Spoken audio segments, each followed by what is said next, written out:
עלה בכוח, גדולת ימין.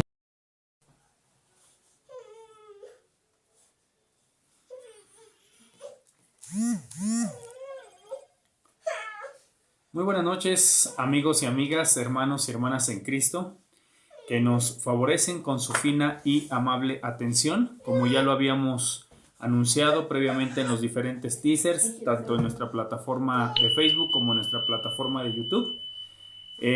Este viernes, hoy viernes 25 de agosto de 2023, estamos, bendito sea Dios, transmitiendo nuevamente, estamos dando a conocer nuevamente, estamos compartiendo nuevamente nuestra cápsula semanal. Sean todos y todas, todos bienvenidos, todas bienvenidas a esta nueva emisión. Somos sus servidores Yasmín Barrera Pérez y Fernando Juárez Quintero del Ministerio Jerusalén, el sonar del shofar. Y en esta noche estoy realmente contento, nos encontramos realmente felices porque tanto en este caso el licenciado Silvestre Barrios Arellano como su esposa, la señora Clara Zamora, han tenido a bien brindarnos el apoyo, brindarnos todas las facilidades, todas las atenciones para el material de estudio que en esta noche queremos compartirles, que es, como ustedes pueden ver, este libro llamado Logoi. Es un libro que básicamente nos ayuda a entender, nos ayuda a poder interpretar, nos ayuda a leer de manera correcta un texto literario, en este caso específicamente una novela escrita en prosa. Quiero agradecer precisamente a el licenciado Silvestre Barrios y su esposa, la señora Clara Zamora, quienes son dueños y directores de la librería Monicongo. Son dueños y directores de la librería Monicongo y que han tenido a bien facilitarnos precisamente este material. Como ustedes pueden ver, es un libro bastante interesante, es un libro de muy buena presentación, de primerísima calidad, del autor Fernando Vallejo y publicado también bajo el sello de el Fondo de Cultura Económica. Y de hecho me gustaría leer brevemente parte de la sinopsis de dicha obra.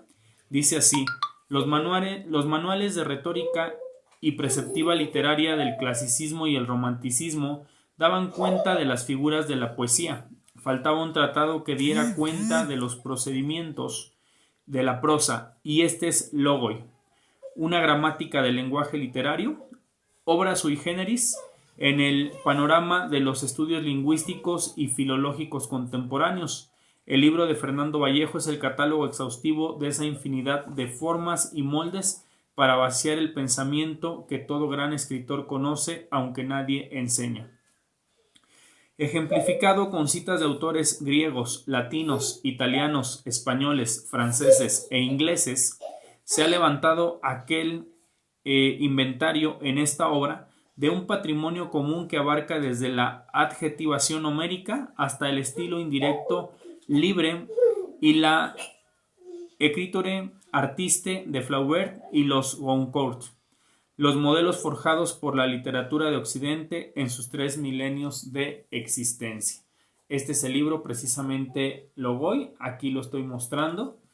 Como ya lo comenté, es un libro de primerísima calidad. Las cubiertas son bastante hermosas.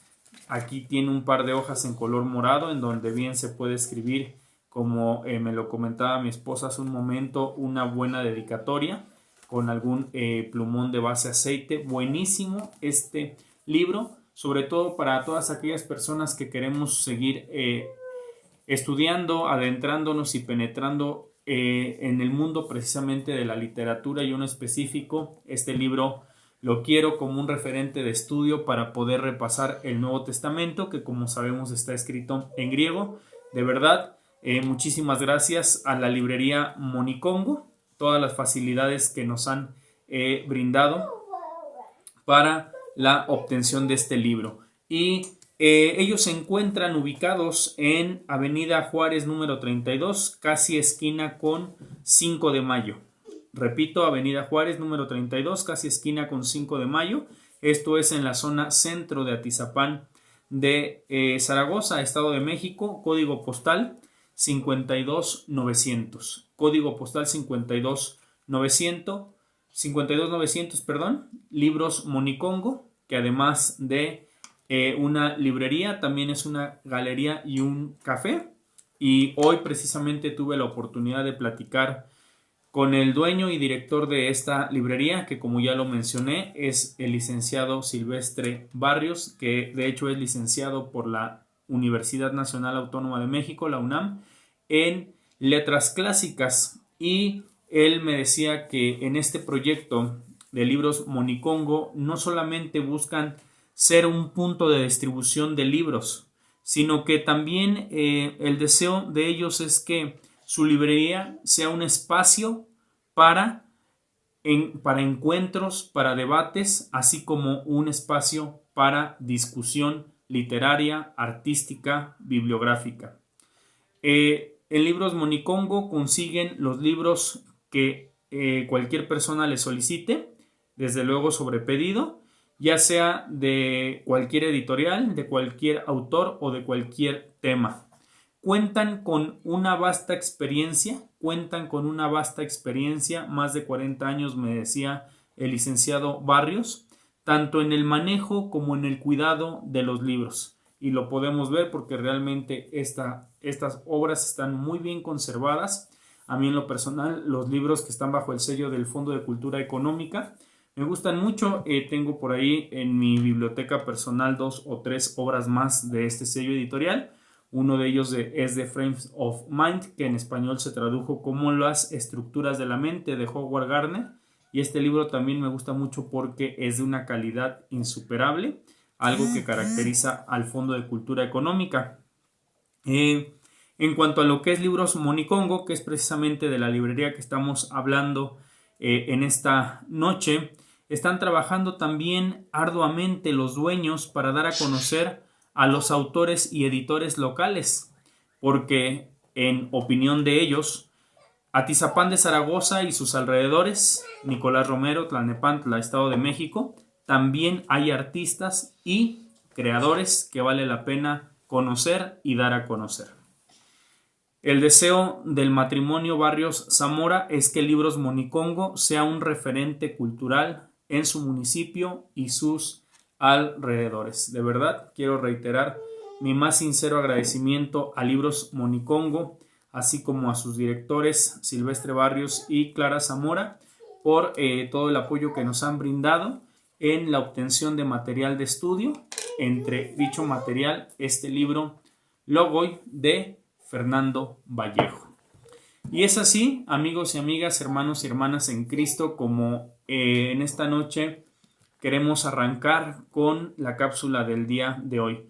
Como ustedes saben, estamos en la serie denominada La Biblia, ya que en la iglesia evangélica, en la iglesia protestante, el mes de agosto lo tenemos como el mes de la Biblia. Es un mes en el cual precisamente las librerías, los distribuidores, las editoriales, por ejemplo, ofrecen descuentos bastante atractivos para la adquisición de Biblias. Es un mes en el cual se celebran muchas ponencias, simposios, paneles y demás todo tipo de juntas, vamos a decirlo así, de reuniones para dar a conocer material bíblico con diferentes expositores, con diferentes ponentes. Y en el caso particular de nosotros, Ministerio Jerusalén, el Sonar del Shofar, en este mes estamos abordando este tema tan importante como lo es la Biblia.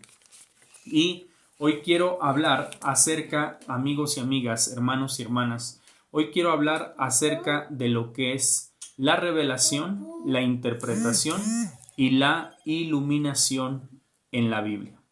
Eso es el objetivo que nos proponemos en esta entrega. Ya es la tercera entrega, aunque normalmente las series constan de 4 entregas o 3 entregas y una edición especial, que de hecho hoy estamos en nuestra edición especial, dado que la Biblia es un tema bastante profundo y que todo creyente debe de manejar a un nivel pues interesante, a un buen nivel.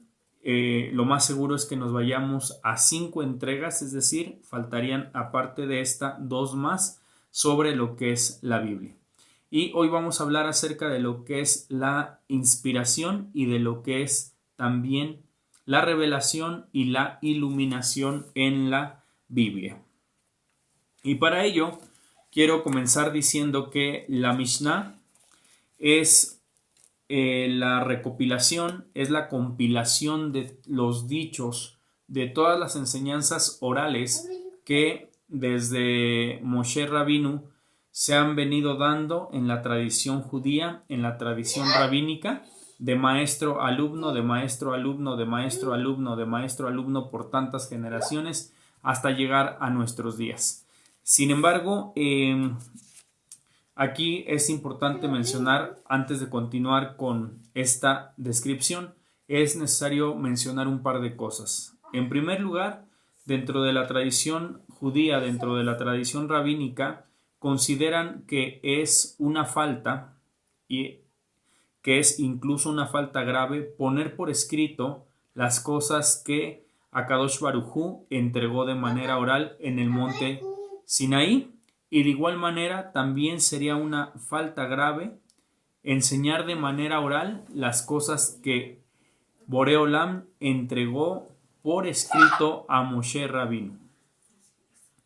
De acuerdo a la tradición judía, y esto es una gran realidad y yo estoy seguro de esto, de acuerdo a la tradición judía, además de la Torá escrita, lo que es Génesis, Éxodo, Levítico, Números y Deuteronomio, también Akadosh Baruj Hu entregó una Torá oral. Le dijo esos 40 días en los cuales y 40 noches en los cuales Moshe Rabenu estuvo en el monte Sinaí. En esos 40 días Moshe estuvo recibiendo por parte de Akadosh Baruj Hu la Torá oral. No solamente la Torá escrita, amigos y amigas, sino también la Torá oral. Y es precisamente en esta tradición que desde Moshe Rabinu hasta la época de nuestro Señor Jesucristo, de alumno a maestro, como ya lo mencioné, se vino heredando, se vino legando la Torá oral. Todas estas enseñanzas, todos estos dichos, todos estos preceptos orales fueron compilados hacia el final del siglo II después de Cristo, en el periodo en el cual los judíos iban a ser enviados a la diáspora por el rabino Yehudí a-Nasi, por el rabino Yehudá a-Nasi, fue quien precisamente compiló todos estos preceptos orales, formando así la Mishnah. De igual manera, la Mishnah se le dio una interpretación exegética, de lo cual ya hemos hablado. Para que usted tenga una mayor referencia, lo invito a que vea nuestra serie Niveles de Interpretación de la Biblia, en donde precisamente abordamos acerca del tema de lo que es la exégesis. Entonces, la Mishnah fue interpretada exegéticamente por varios rabinos también de esa época, dando así lugar a lo que llamamos Gemara, y de esta manera se formó el Talmud. El Talmud es entonces la colección de dichos, de enseñanzas, de preceptos orales que Akadosh Baruj Hu entregó a Moshe Rabenu en el monte Sinaí y que hasta nuestros días se han preservado gracias a el rabino Yehudá Hanasi, o como también se le conoce, Yehudá Hakadosh, a este rabino, porque puso por escrito la Torá oral. Y aunque se sabe que esto podría ser una falta grave, poner por escrito lo que Akadosh Baruj Hu entregó de manera oral, Dios permitió que fuera así. ¿Por qué? Porque en aquella época, en el siglo II de la era común o en el siglo II después de Cristo, el pueblo judío se estaba disolviendo, o la palabra correcta es se estaba asimilando entre los países y culturas a donde fueron arrojados, a donde fueron exiliados. El pueblo judío ha sido perseguido desde tiempos antiquísimos. Recordemos incluso siglo XIV, siglo XV, cuando los reyes católicos Isabel y Fernando de Aragón precisamente corrieron de sus tierras tanto a árabes como a judíos, muchos de los cuales encontraron refugio y asilo en tierras latinoamericanas, desde luego en nuestro bello México. Y la asimilación precisamente fue el mal que en el siglo II estaba pegándole mucho al pueblo judío, y el rabino Yehudá Akadosh o Yehudá Anasi, movido por el Espíritu Santo, siendo él obediente a Dios, recopiló y puso por escrito toda la Mishnah o Torah oral. La asimilación, amigos y amigas, dicho sea de paso, es un mal que no solamente afecta a los judíos, también nos afecta a los evangélicos, porque la cultura, la jerga, el folclore del país en donde vivimos de repente nos quiere absorber, de repente nos quiere jalar. Y como les he comentado, tuve la gran oportunidad de impartir clases de informática en la comunidad Maguen David, que es una comunidad judía aquí en México. Es de hecho la más grande. Tienen sus oficinas generales ahí en la calle Carlos Echanove, en el corazón de Interlomas. Y uno de mis alumnos, el señor Isaac Betech, a quien le mando un saludo, señor Betech, si acaso está viendo mi cápsula. En alguna ocasión que él y un servidor tuvimos la oportunidad de platicar, él me decía que precisamente veía con tristeza que cómo muchos judíos estaban siendo asimilados por las culturas latinoamericanas. Y no es que las culturas latinoamericanas sean en sí o por sí mismas malas, sino el problema está que cuando comprometemos nuestras creencias en aras de pertenecer a una cultura, ahí sí hay problemas. Regresando al tema de la Mishnah y su correspondiente exégesis o interpretación llamada Gemara,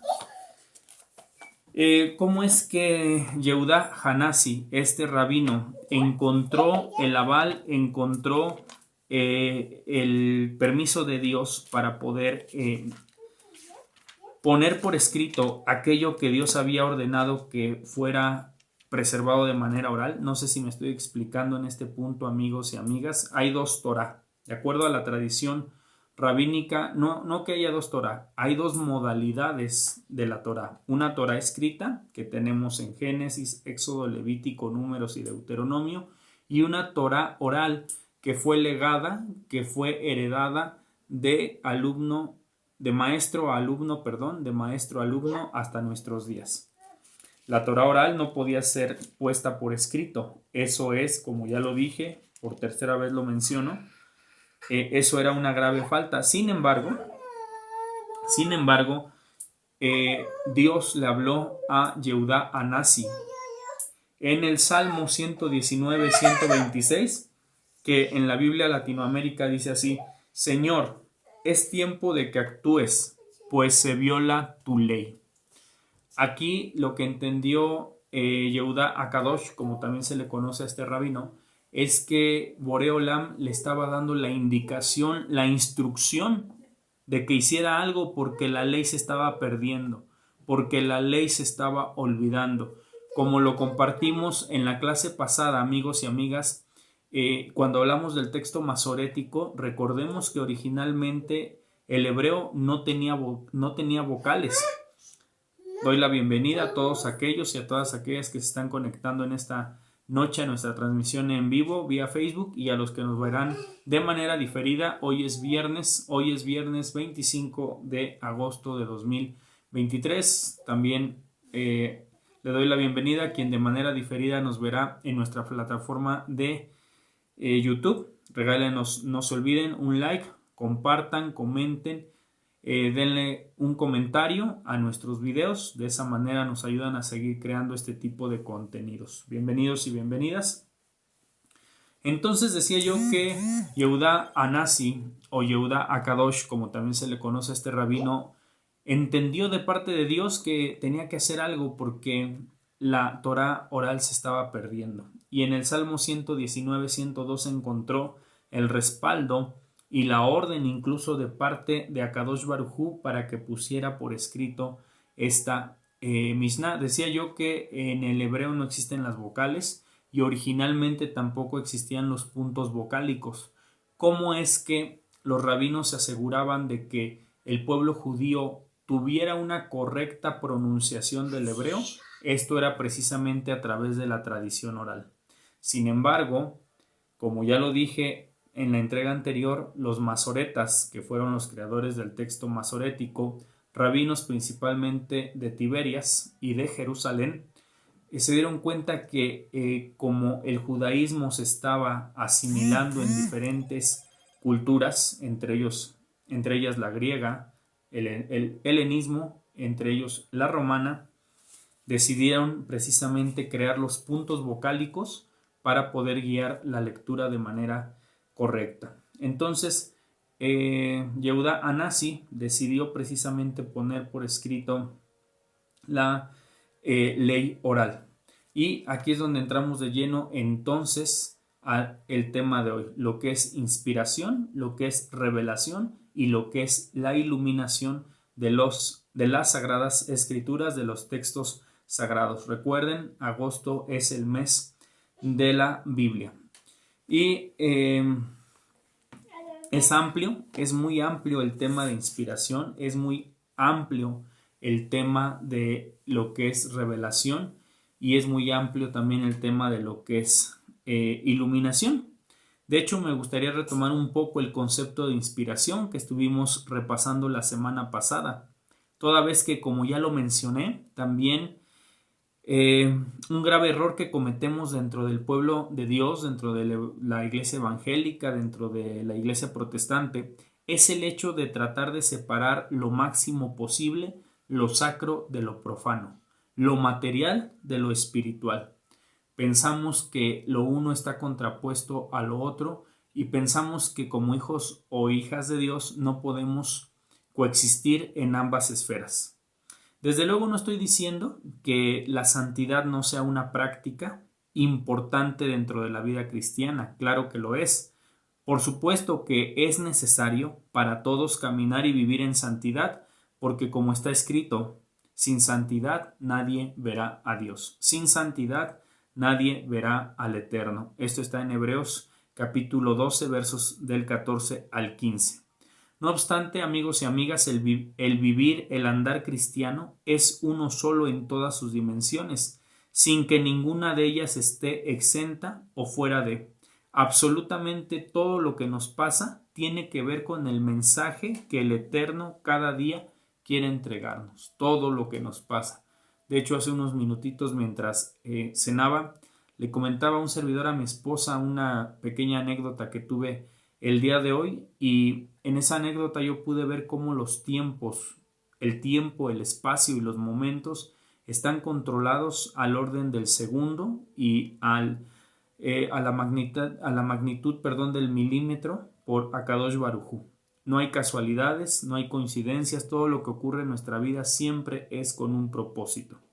En cada una de las circunstancias que ocurren a nuestro alrededor, Akadosh Baruj Hu está comunicándonos siempre algo, invariablemente, aún en esos momentos de gran ánimo, en esos momentos de euforia, de gran esperanza, inspiración, así como en los lapsos de silencio, en los episodios incluso de depresión que alguien pudiera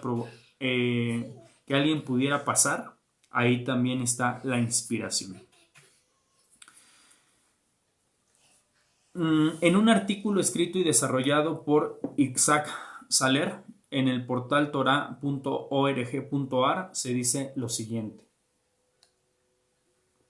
Cito textualmente y dice así: la ley oral es la explicación de la ley escrita. De no ser por sus aclaraciones jamás hubiésemos podido interpretar correctamente la ley escrita. Como ya se dijo, la Mishnah, que son dichos o repeticiones que pasaban de generación en generación junto con la Gemara, que es la exégesis de estos dichos, conforman el Talmud. Termino aquí la cita. Termino aquí la cita. Y en otro artículo escrito por Yehuda Ripko en el portal serjudío.com, el 5 de agosto de 2016 nos dice lo siguiente, cito textualmente y dice así: Nebuá es la relación inversa a la tefilá. Cuando desde el infinito se abren los canales de comunicación y mensajes con mayor o menor claridad, son percibidos por personas en un estado que les permite hacerlo.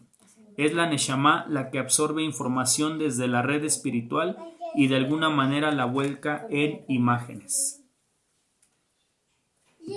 Tanto la Torá como los Nevi'im se basan en la actividad profética de profetas. Los Ketubim o escritos son de un nivel de revelación menor, fundamentados en el Ruach HaKodesh, la divina inspiración, pero no necesariamente son proféticos. Termino aquí la cita. Como podemos ver, de acuerdo a la tradición judía, amigos y amigas, hay dos tipos de inspiración. Una inspiración llamada Nebuá, que es una actividad profética de profetas, y otra inspiración que se llama Ruach HaKodesh, que es la inspiración divina.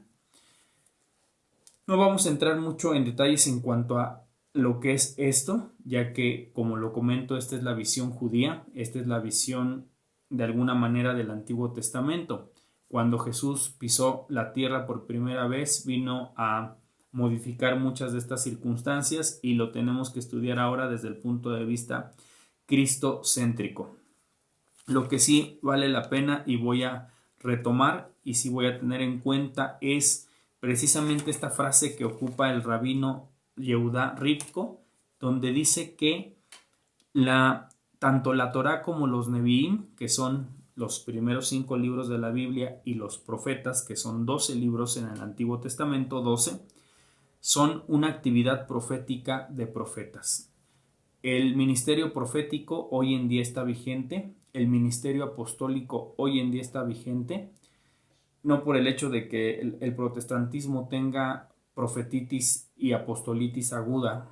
Como ya lo dije, tristemente, hoy existen más apóstoles, hoy, 2023, existen más apóstoles en la iglesia evangélica que los que hubo en toda la historia del cristianismo desde el siglo I hasta el siglo XXI. Hoy existen más profetas desde el siglo I que los que existieron desde el siglo I hasta el siglo XXI. Muchos de esos apóstoles realmente lo serán, muchos de esos profetas realmente lo serán, y yo sé que pisamos callos y derribamos vacas sagradas cuando planteamos este tipo de preguntas, pero como ya lo dije, amigos y amigas, el sonar del shofar no fue levantado para darle palmaditas en la espalda a la gente y decirle sí, todo está bien y todo está funcionando bien. No fuimos levantados para eso. El ministerio profético de hecho está para comunicar la voz de Dios. Así es, para eso fue levantado Jerusalén, el sonar del shofar. Si revisamos a la luz de lo que dice la primera carta de Pablo a los Tesalonicenses, capítulo 1 y capítulo 2, realmente, ¿quién es un apóstol? Con los dedos de una sola mano, hermanos, puedo contar los apóstoles que realmente existen hoy en día. Si revisamos a la luz de 1 Samuel, 16-18, ¿quién realmente es un profeta? Con los dedos de una sola mano puedo contar los profetas verdaderos que hoy en día existen. Hay muchos pseudopastores, hay muchos apóstoles y muchos pseudoprofetas. Perdón, pero se tenía que decir. Y así es.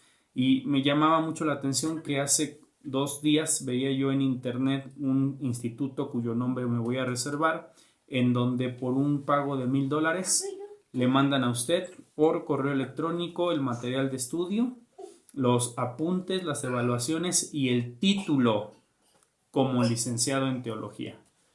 De verdad que qué triste es eso, y lo voy a tratar con mayor profundidad en otra cápsula, ya que aquí en México, no sé en otros países, me gustaría que compartieran sus comentarios, pero aquí en México la máxima autoridad en educación es la SEP.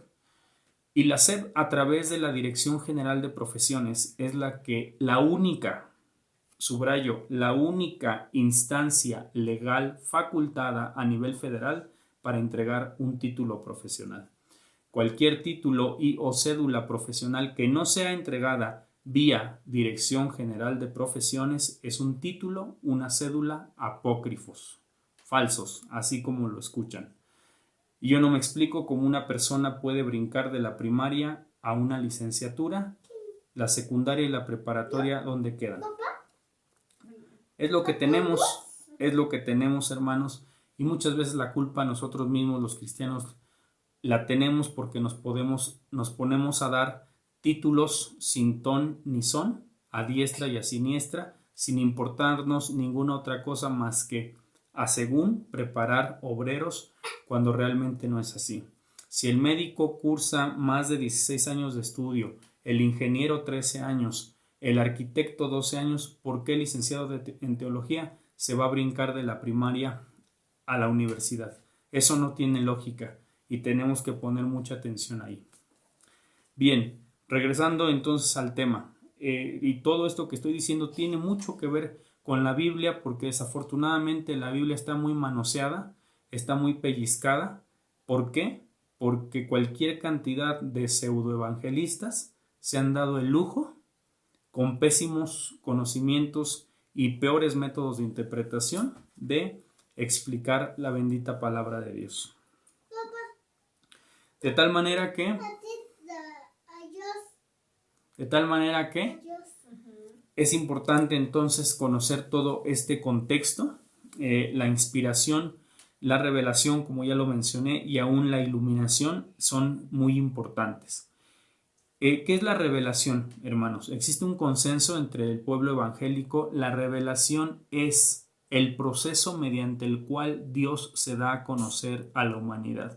Existen dos grandes tipos de revelación: la revelación general, en la cual Dios, Boreolam, se da a conocer por medio de la conciencia y por medio de la naturaleza. Como lo dice el Salmo 8, que es el hombre para que te acuerdes de él, y el Hijo del Hombre para que le visites, le hiciste poco menor a los ángeles.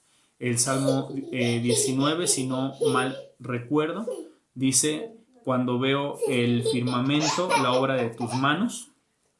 Dios se da a conocer por medio de la naturaleza. Es una revelación general, pero también tenemos una revelación particular, una revelación específica, que es por medio de Yeshua HaMashiach, nuestro Señor Jesucristo. Por eso dice Hebreos 1:1, que Dios, habiendo hablado en otros tiempos por medio de los profetas, hoy habla por medio de su Hijo Jesucristo. La revelación es el proceso por el cual Dios se da a conocer a su pueblo, por el cual se da a conocer a la humanidad. ¿Qué es la inspiración? También existe un consenso en el cuerpo evangélico acerca de esto, y la inspiración es el proceso por medio del cual Dios ordenó, Dios movió a diferentes hombres. Ya dijimos que la Biblia está hecha por más de 40 autores diferentes, o mejor dicho, escribas, porque el autor es uno, es Akadosh Baruj Hu, es uno solo. 40 autores diferentes, todos ellos de origen judío, a excepción del médico Lucas, que era de origen griego. Los llevó a escribir, a poner por escrito la Biblia. Eso es la inspiración. Lo vemos en Segunda de Pedro 1:21, en donde dice que ninguna profecía ha sido traída por voluntad humana, sino que los santos hombres de Dios, inspirados por el Espíritu Santo, pusieron por escrito la Biblia. Y Segunda de Timoteo 3:16 nos dice que toda la escritura es inspirada por Dios, útil para enseñar, para redarguir, para instruir, para corregir en justicia. Esa es la inspiración. ¿Y qué es la iluminación? La iluminación, hermanos y hermanas, amigos y amigas, la iluminación es el proceso por el cual Dios nos permite entender su palabra. Y alguien dirá aquí: a ver, Fernando, ¿no te estás contradiciendo con lo que dijiste hace 8 días, que la Biblia no es letra muerta? El catolicismo, la luz del mundo, los adventistas y un montón de sectas y religiones falsas enseñan que la Biblia es letra muerta y que solamente puede ser leída, estudiada y comprendida por ciertas personas superungidas y muy especiales, talladas a mano por Dios. Eso es una mentira. La Biblia es accesible a cualquier persona que con un corazón limpio quiera consultar este bendito libro, que quiera consultar con este bendito libro, es accesible. Entonces, la iluminación va a venir a toda aquella persona que quiera estudiar la Biblia con un corazón correcto, le va a venir esa iluminación por parte de Dios.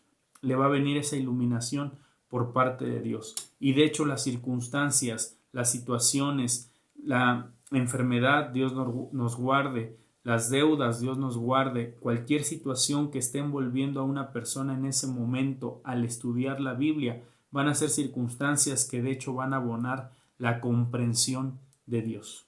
¿O acaso Martín Lutero no tuvo una revelación de Dios cuando iba camino al convento en medio de una noche lluviosa y con una tormenta eléctrica?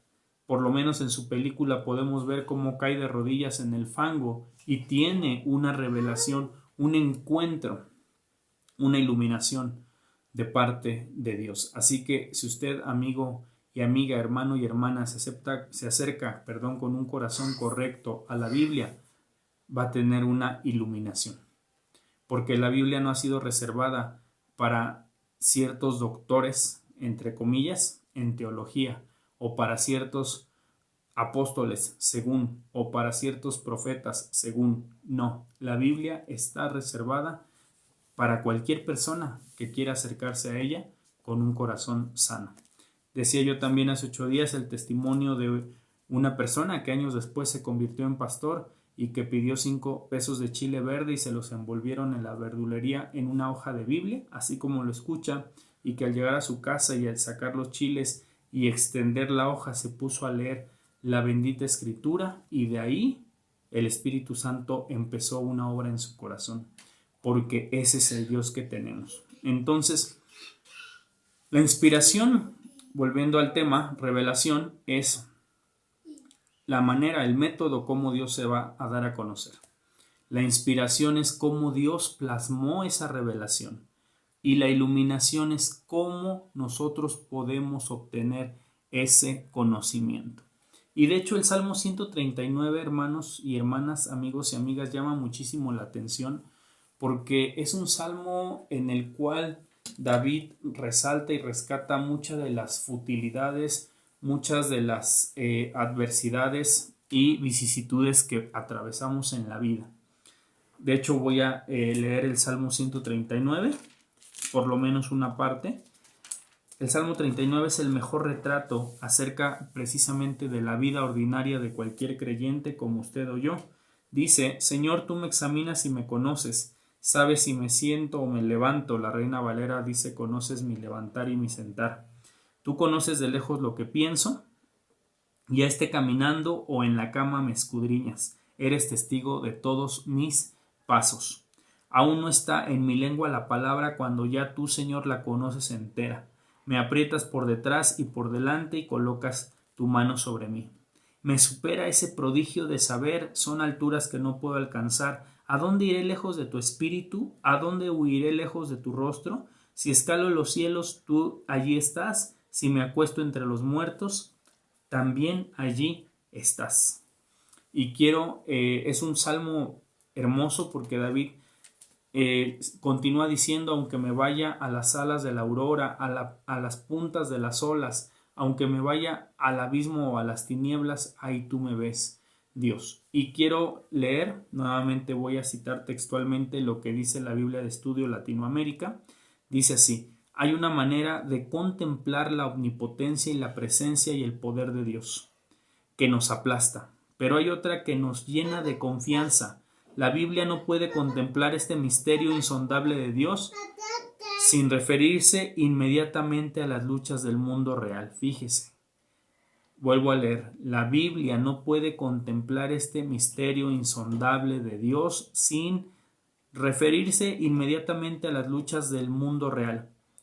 Su Dios es un apasionado por la justicia y el fiel no puede estar contento con medias tintas ni con compromisos con el mal. De ahí esta declaración que choca a muchos, pero cuya inspiración siempre válida adivinamos: de todo corazón los aborrezco y para mí también son enemigos. Es en realidad un odio al mal, y de hecho termino aquí la cita, y lo que acabo de leer está en el verso 21 del Salmo 139.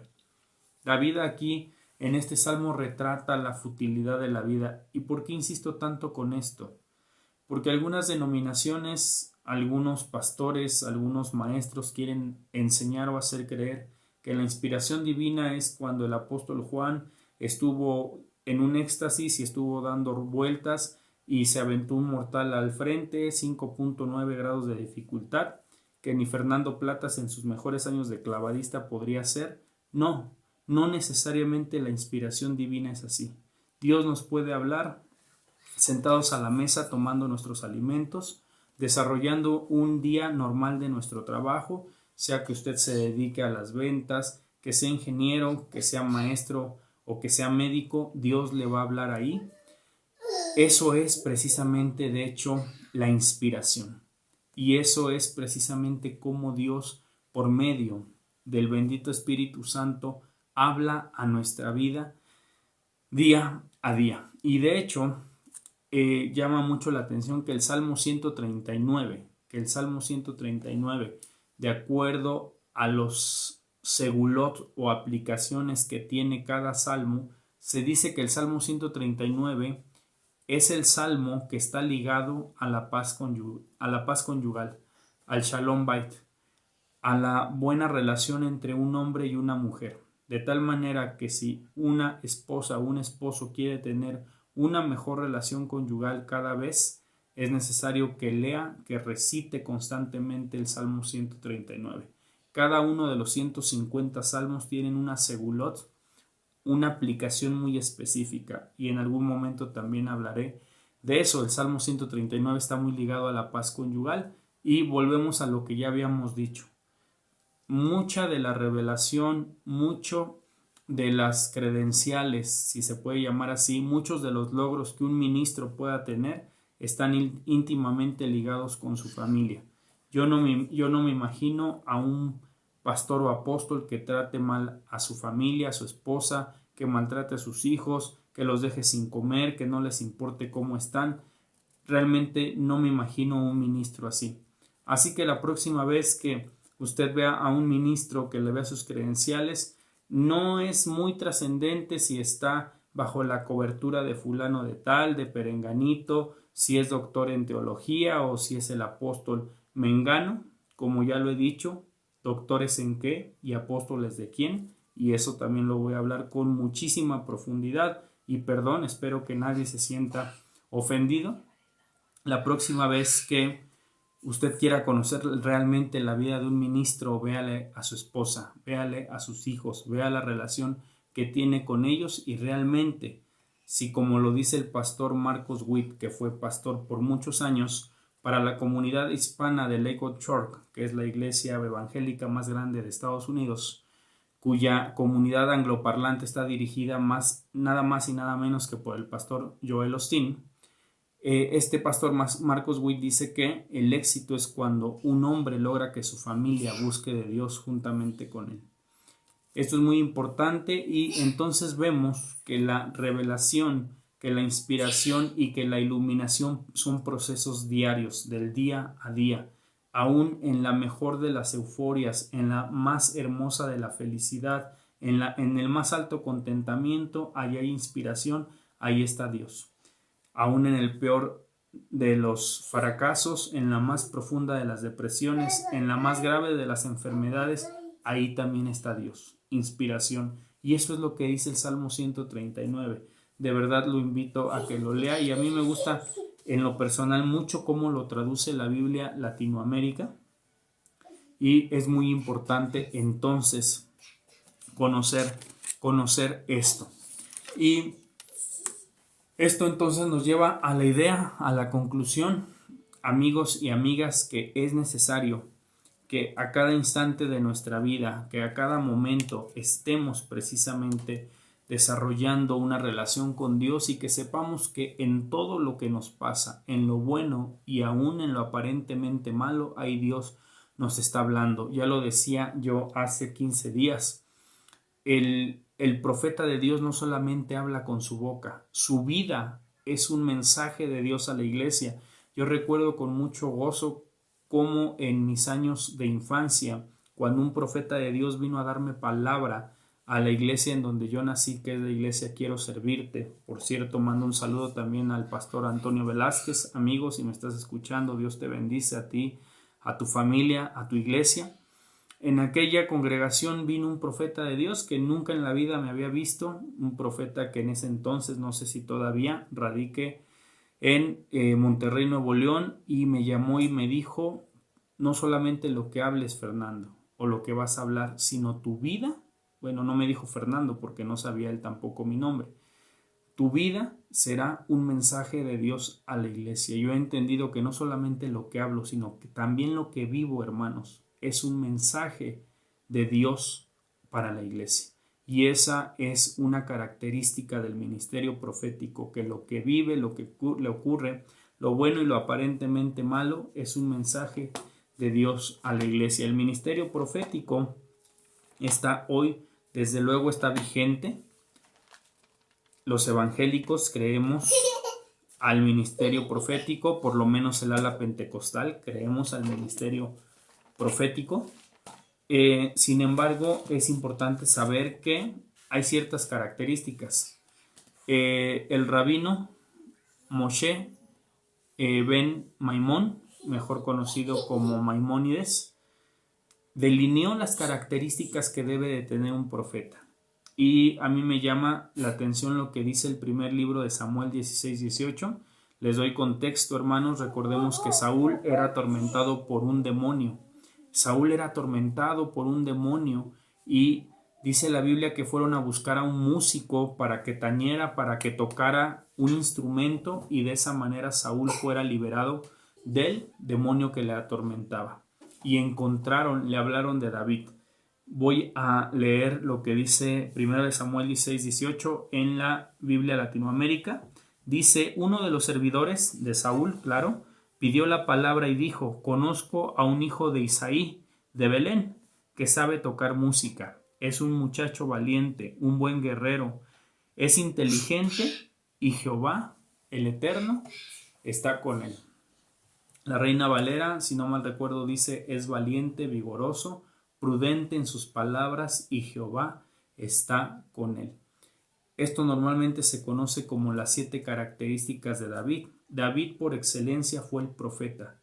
David por excelencia fue el rey. David por excelencia, obviamente, después de Yeshua HaMashiach, David por excelencia fue el profeta, el rey, el sacerdote, pero David tenía 7 características. Era valiente, vigoroso, era un hombre de guerra, era un prudente en sus palabras y el Eterno siempre estaba con él. Y yo me pregunto, ¿el ministerio profético tiene hoy en día esas características?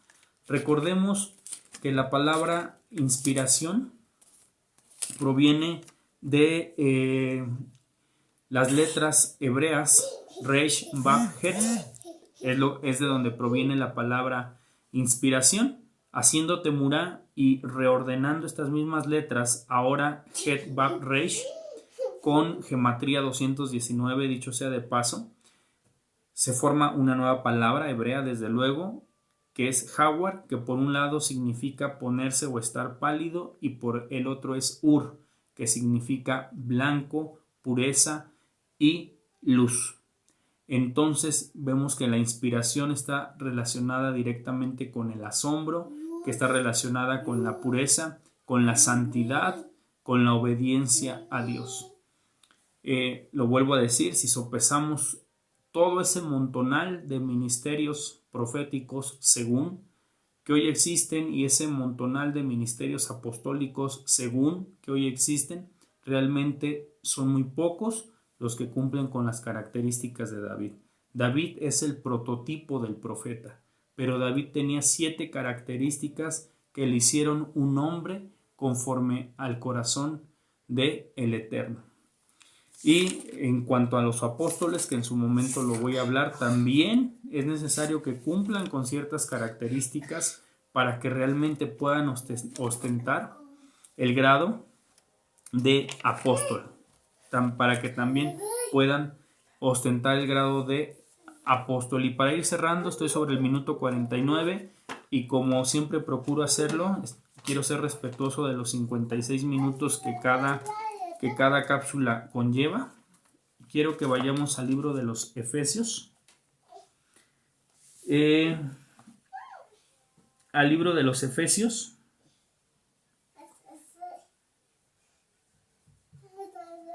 Dice así el verso, voy a leer el capítulo 1 de Efesios, versos 8 y 9 en la Biblia Latinoamérica. Dice que se derramó sobre nosotros, ahora nos ha dado a conocer mediante dones de sabiduría e inteligencia este proyecto misterioso suyo, fruto de su eterna complacencia en Cristo. Si no mal recuerdo, la Reina Valera dice mediante espíritu de sabiduría y espíritu de revelación.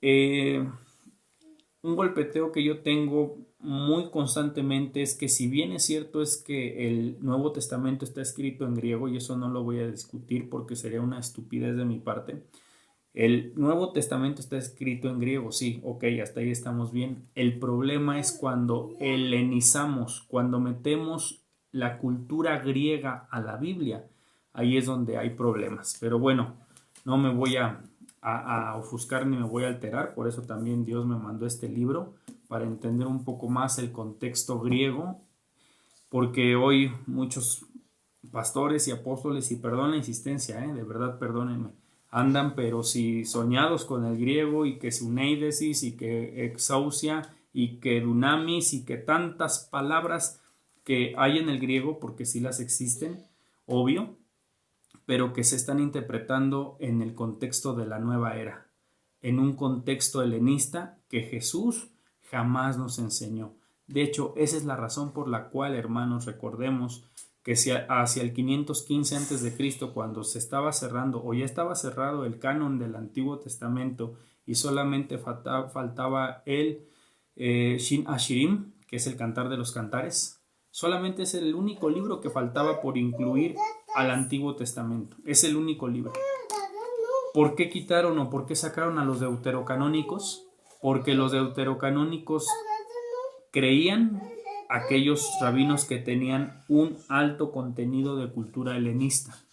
Es por eso que los quitaron. Es por eso, en mi opinión personal, como estudiante de teología, como estudiante de la palabra, es mi opinión por la cual yo pienso que los deuterocanónicos no aparecen en el canon del Antiguo Testamento.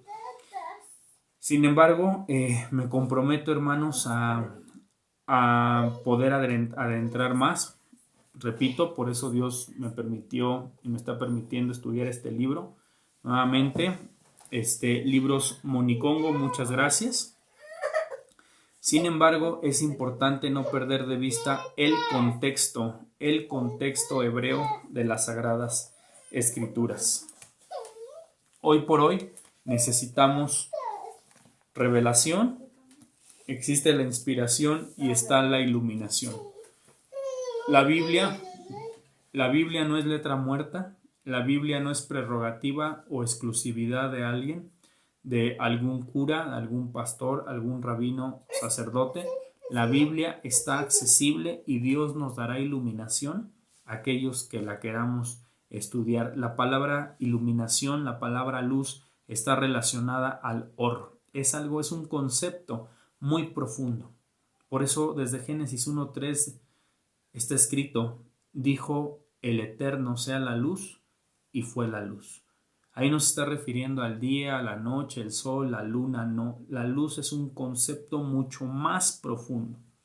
De hecho, en la teología del primer siglo, harto se utilizaba las palabras luz y oscuridad. De hecho, la comunidad religiosa que guardó los rollos en el mar muerto se autonombraban los hijos de luz, los hijos de la luz.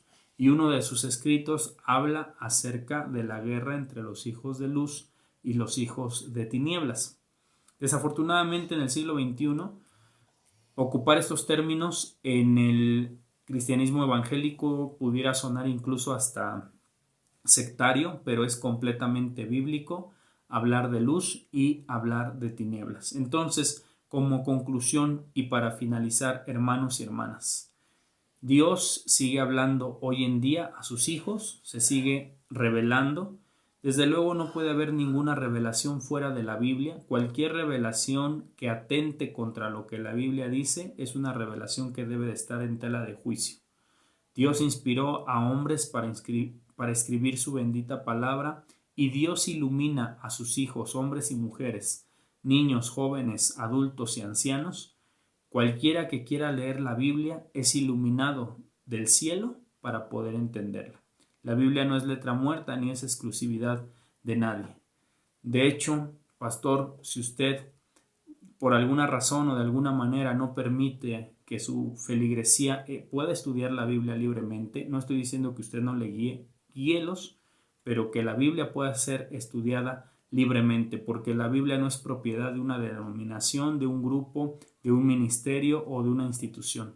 La Biblia es palabra de Dios, ya lo dijimos, inspirada verbal y plenariamente.